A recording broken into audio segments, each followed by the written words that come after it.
Introducing the G.I. Joe Stallion. Just when Cobra thinks that Joes are outgunned, the Stallion launches the Maverick, ready to outflank Cobra at every turn. Each sold separately from Hasbro.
All right, guys, so I promised you a brand new, larger type vehicle where you can fit your G.I. Joes, and it was only for 17 bucks. Well, there it is.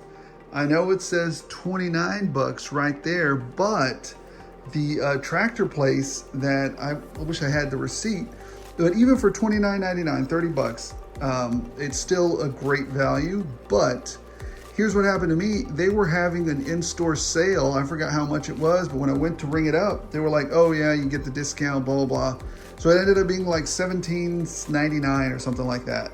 So this actually, I saw it on the on a Facebook group that it does actually fit Joe's. It actually does, but it needs a little bit of modification. I don't like this color.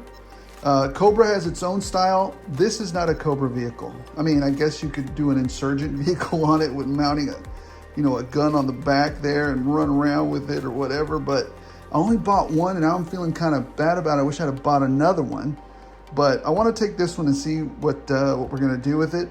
I'm going to color it and make some modifications. We'll step through it the whole way. And oh yeah, and the last thing is the door opens on this one. So that is a very cool thing as well. So we'll see how it goes. We'll see how it goes. Stay tuned.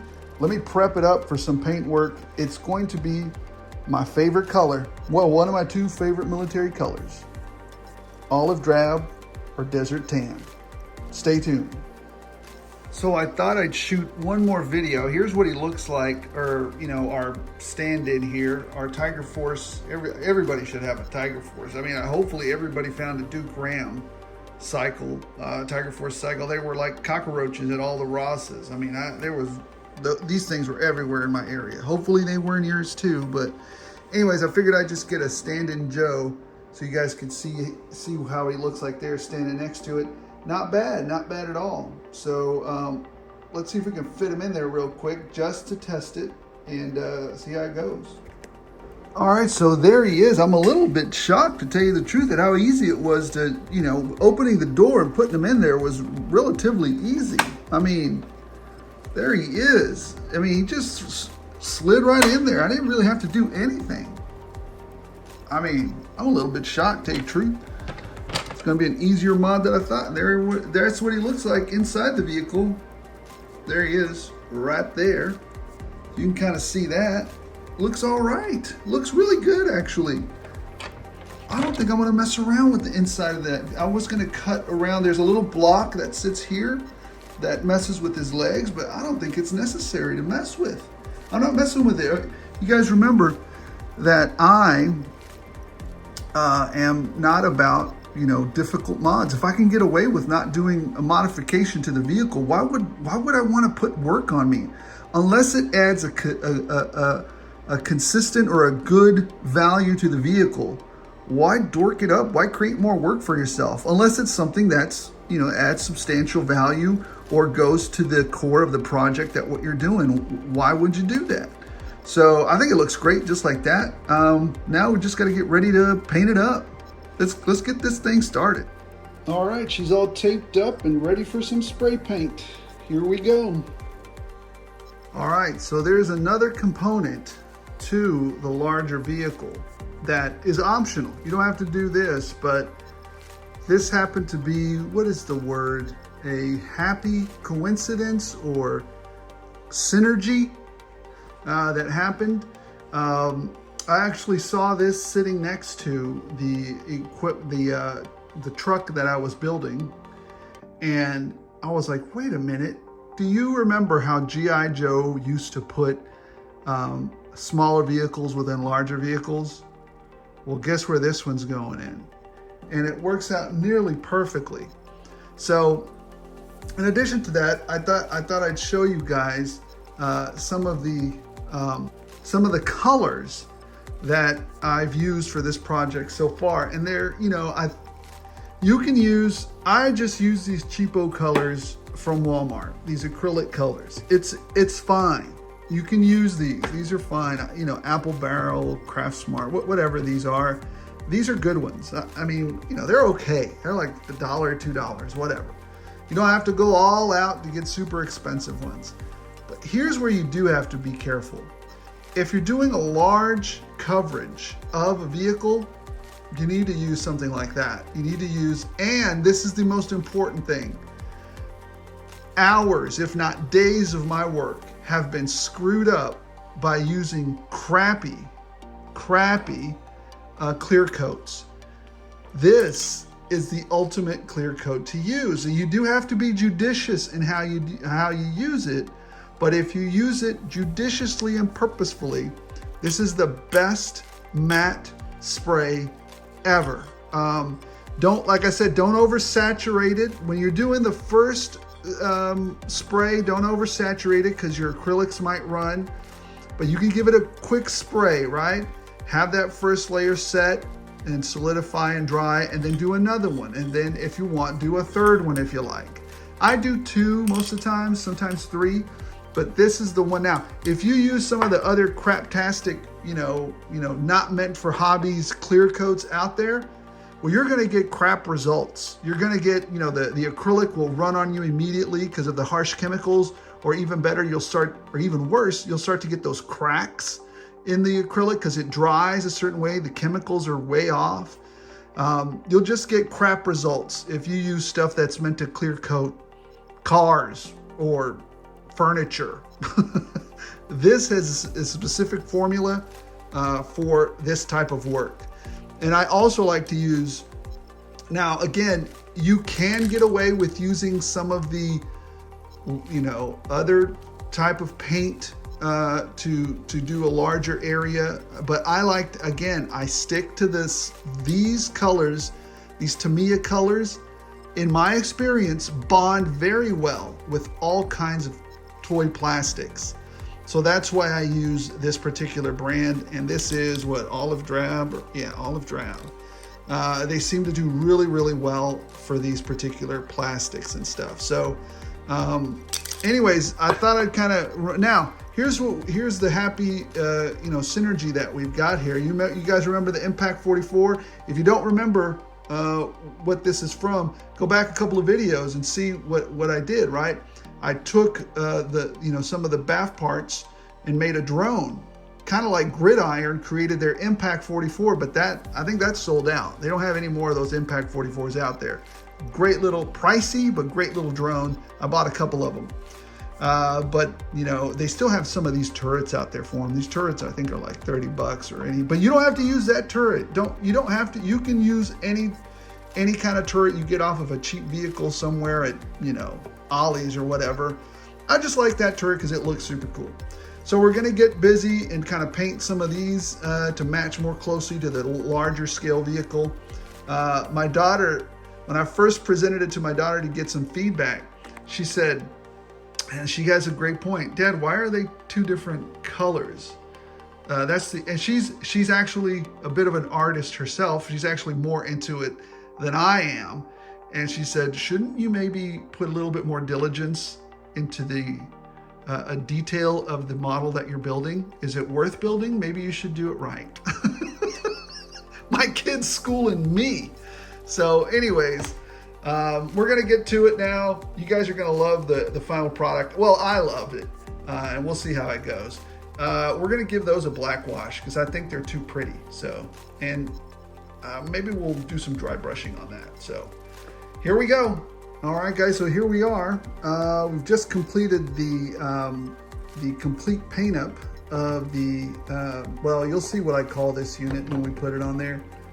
Did some little detail work on this guy right here, added some washes, added some color. I think it's pops now. I think it got a lot of characteristic to it.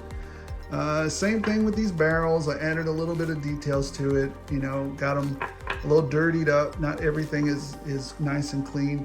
I don't know if, oh, you know what? I need to do some washes, or not some washes. Maybe I'll do some washes on that. But I will do some wear and tear on these guys right here, just to make it look a little better as well. Or maybe not, I don't know, we'll see. But anyways, I did it with this guy right here. Here's the washes that I used for it. And a little bit of this metallic paint from, I don't know, Walmart. You don't have to be, you know, using all this expensive stuff. I just like the wash to be kind of a good wash, but the rest of it, you can make it yourself. All right, let's assemble this thing. All right, collectors, today on the channel, what we have is the final product. So this is what I like to call the G.I. Joe Stallion and Maverick. I kind of wanted to do something special for this one. Number one, you remember how G.I. Joe used to always have deployable, smaller mini vehicles within a larger vehicle? Well, I kind of wanted to do that here, right? You guys saw some of the build process that we went through for it. Number one, this truck, whoa, got Duke there falling over. I dropped him. Number one, this truck was 1788 at first, but then I picked it up, or my wife picked another couple up for, I'm going to make, actually might even make a little fleet of these because they're so easy to mod and it's very inexpensive. So, you know, number one, I'm a big fan of minimal modding. So we did that. I mean, the only thing I really did to this was tape it up real good. You guys saw it, hit it with the coat of that spray that we saw earlier. And gosh, that's literally it, you know. And I did put some stickers on here, not stickers, but water decals, and we'll take a look at the whole vehicle in just a second. But the great thing about this, it's inexpensive, minimal modifications, minimal add to it, and then the synergy with this vehicle, with this other vehicle that I just built, you know, with spare parts that I had lying around, the KITBASH for the bone breaker. So I did zhuzh it up a little bit from when you guys last saw it. If you hadn't seen it, go take a look back and I'll show you exactly how I built this one and what parts I used. I know we went through that a little bit here, but you know, in my previous video, I show you what I did for this particular mashup. So let's take a closer look at it, right? So let's move Duke out of the way. I'm starting to really like this version of Duke, especially without that goofy tiger stripe painting stuff. Well, that drove me nuts. So I figure Grunt has never had his own vehicle. This is Grunt's vehicle, the Stallion and Maverick.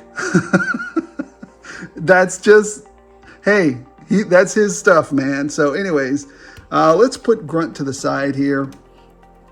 I really dig everything, you know, that happened here. So taking a look at this vehicle, yes, look at this. Watch this, guys. That is the best. The doors open seamlessly. The figure slips right in there. Here, let me show you. Let me grab, well, I'll just grab Duke because he's closest. I got to take all this stuff off of him real quick. I got to take his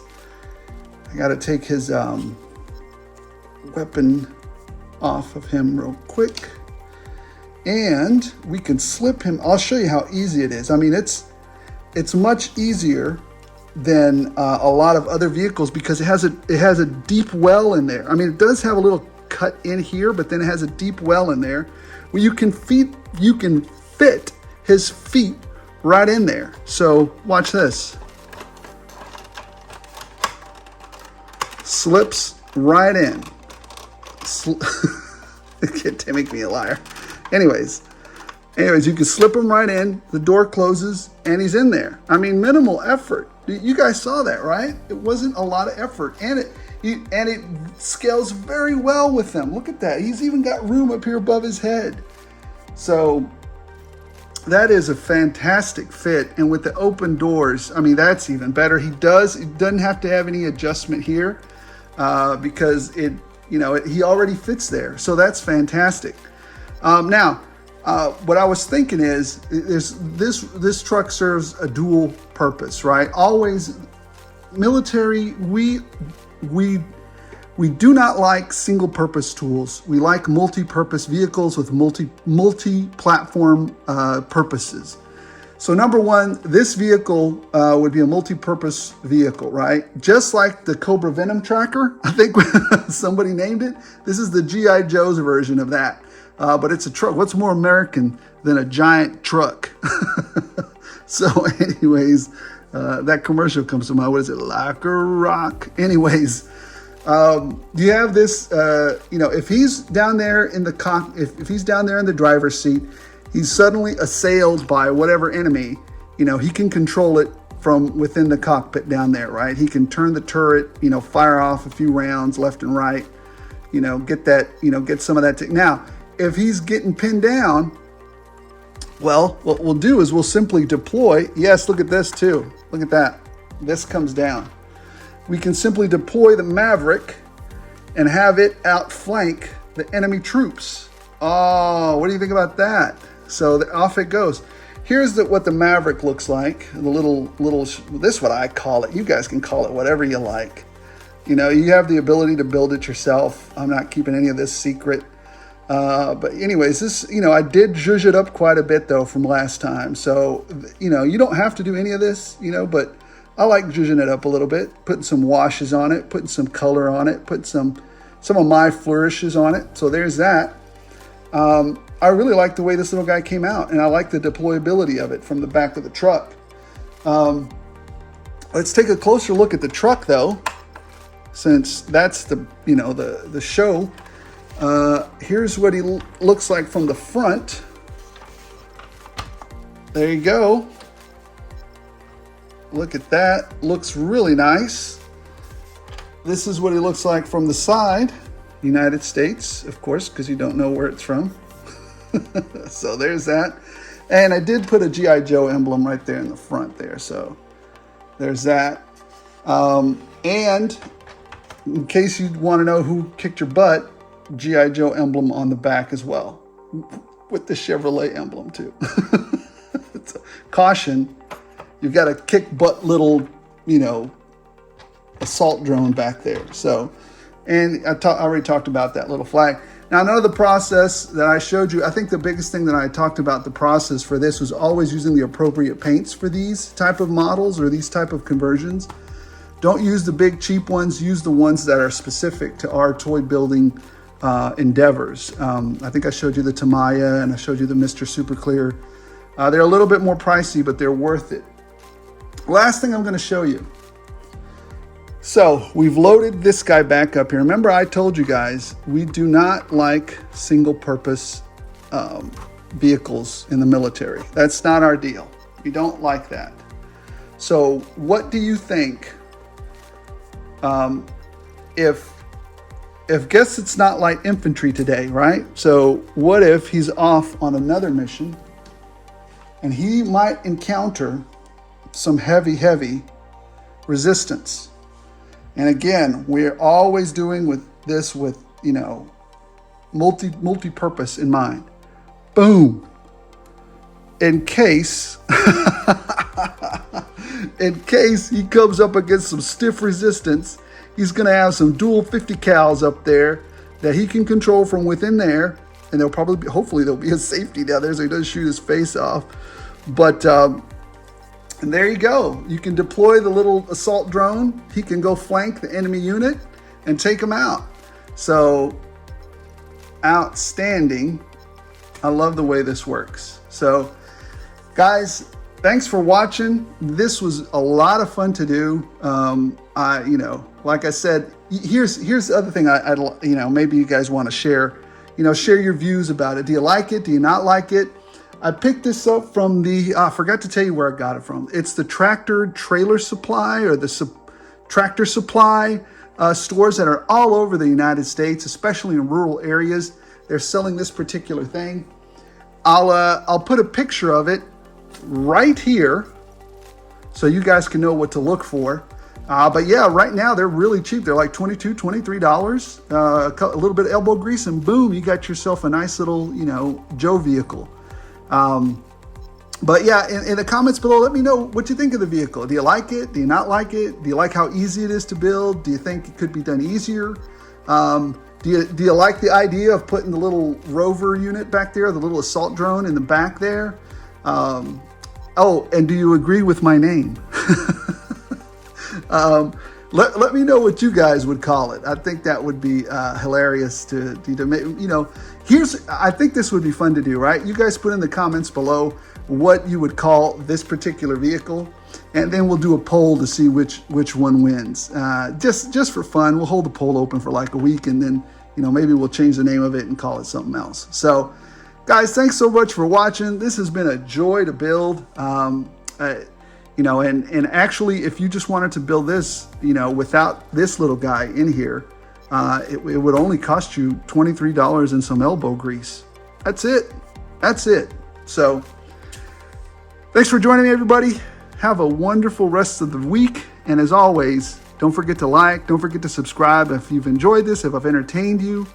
And as always, as long as you guys keep watching, I'll keep rolling these out.